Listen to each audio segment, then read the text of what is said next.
माता पिता अपने बेटे को या बेटी को कष्ट नहीं देना चाहते, इसलिए वो कितना भी भयानक हो उसका संकट तत्क्षण अपने सर पर ले लेते। अरे ये तो छोटी सी बात है, हम इसको निपटा लेंगे, तो बिंदास जाके शयन कर। और यही बात गुरुदेव ने भी कहा, अरे राजन तू एक पुत्र के लिए इतना चिंता कर रहा है, अरे पागल क्यों बन रहा है, जा मैं कहता हूं तेरे 4 पुत्र होंगे। तू एक को मांग रहा है, तेरे घर में 4 पुत्र होंगे। अब महाराज तो गदगद हो गए, कहीं गुरु की निकली हुई वाणी कभी मिथ्या नहीं होती।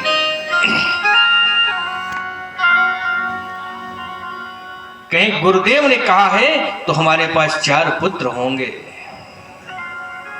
तू जा बिंदास आराम कर अपने राजमहल में।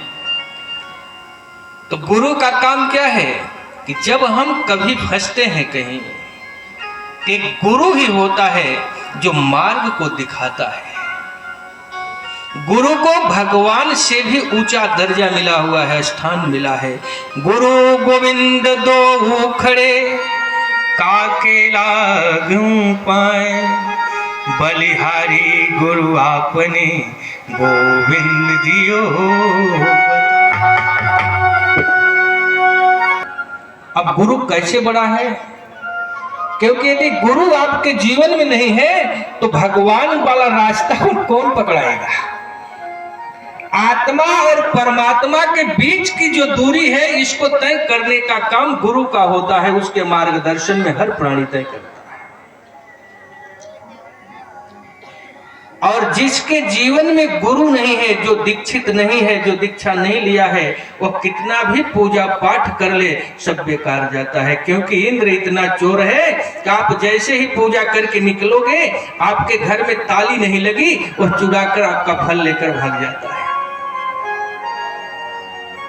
इसलिए जितने भी प्राणी होते हैं सबको कहीं न कहीं से दीक्षा अवश्य लेनी चाहिए, गुरु बनाना चाहिए। और गुरु मंत्र का वही मेन उद्देश्य होता है कि आपके किए हुए सत्कर्म बंध जाते हैं, कहीं जा नहीं पाते। यदि घर को खुला छोड़ दिया जाए तो बहुत सारे उसमें कीड़े पतंगे कुत्ते बिल्ली आते जाते रहेंगे, और जब ताली लग जाता है तो उसमें कोई नहीं आ पाएगा।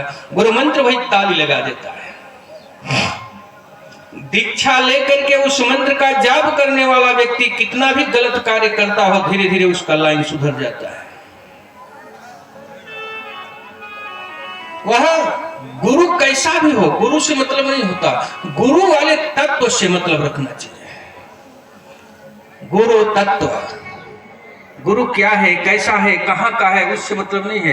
गुरु का जो गूढ़ रहस्य है, जो तत्व है, उसका आप पूजन करिए, उसके मंत्र का जाप करिए। आपके जीवन में एक से बढ़कर एक चमत्कार दिखाई देंगे, लेकिन विश्वास के साथ करना है।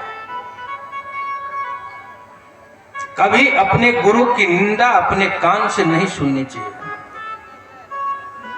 हम कितने लोगों को देखे कि बापू आशाराम जी से मंत्र लिए थे, बाद में फिर दूसरे गुरु को बदलने लगे।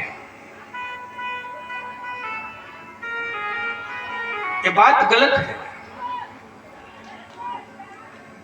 आशाराम जी के एक शिष्य हैं आपके जयपुर में, बहुत अच्छे संत हैं।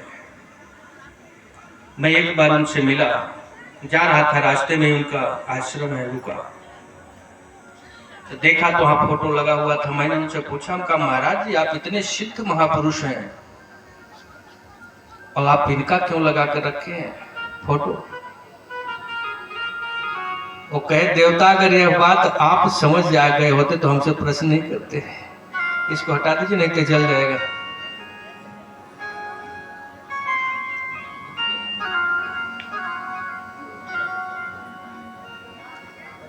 हमने कहा नहीं, थोड़ा आप बताएं,